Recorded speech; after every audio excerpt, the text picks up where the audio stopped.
মন্ত্রী, প্রচন্ড শীত পড়েছে না? হুজুর, এটা মাঘ মাস, শীতের দাপট একটু থাকবেই হুজুর। মহারাজ, কথায় আছে না, মাঘের শীত বাঘের গায়ে, অর্থাৎ বাঘও এই শীতকে ভয় পায়। শহরে ঢেড়া পিটিয়ে দাও যে যদি কেউ এই শীতের রাত্রে সারা রাত আকণ্ঠ পুকুরে ডুবে থাকতে পারে তাকে 1000 টাকা নগদ পুরস্কার দেওয়া হবে। শুনুন শুনুন মহাশয়রা, মহারাজ কৃষ্ণচন্দ্রের আদেশ হলো, যদি কেউ এই মাঘ মাসে সারা রাত পুকুরে ডুবে থাকতে পারে তবে তাকে নগদ 1000 টাকা পুরস্কার দেওয়া হবে। মহারাজ, আমি ঘোষণা শুনে এসেছি। মহারাজ, আমি রাজি। আপনি এই বয়সে সারা রাত পুকুরে ডুবে থাকবেন? আপনি কি পাগল? না না না মহারাজ, আমি পাগল নই, পাগল নই। আমার একটি বিবাহযোগ্য কন্যা আছে। যদি পুরস্কারের টাকাটা পাই তাহলে তার বিয়ের ব্যবস্থা করতে পারি মহারাজ। ঠিক আছে, চেষ্টা করুন।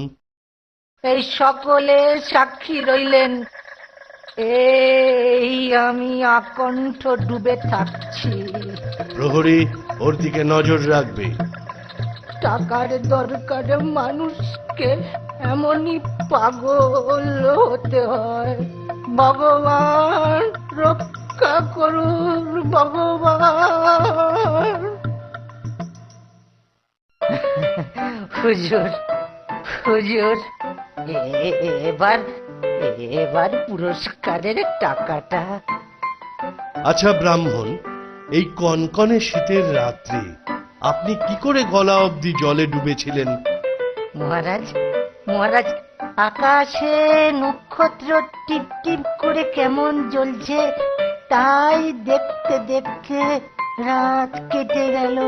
তাহলে তো তুমি পুরস্কারের টাকাটা পাবে না। সে কি মহারাজ, সে কি দোষটা কোথায়? ওই নক্ষত্রটির আলো দিয়েছে বলেই তো তুমি জলে ডুবে থাকতে পেরেছো। হে ভগবান, হে ভগবান, এ কি বিচার! হে ভগবান! নিয়ম অনুসারে ওই সময় আলো বা অগ্নির তাপ নেওয়া নিষেধ, তাই তুমি ঘোষিত পুরস্কার থেকে বঞ্চিত হলে।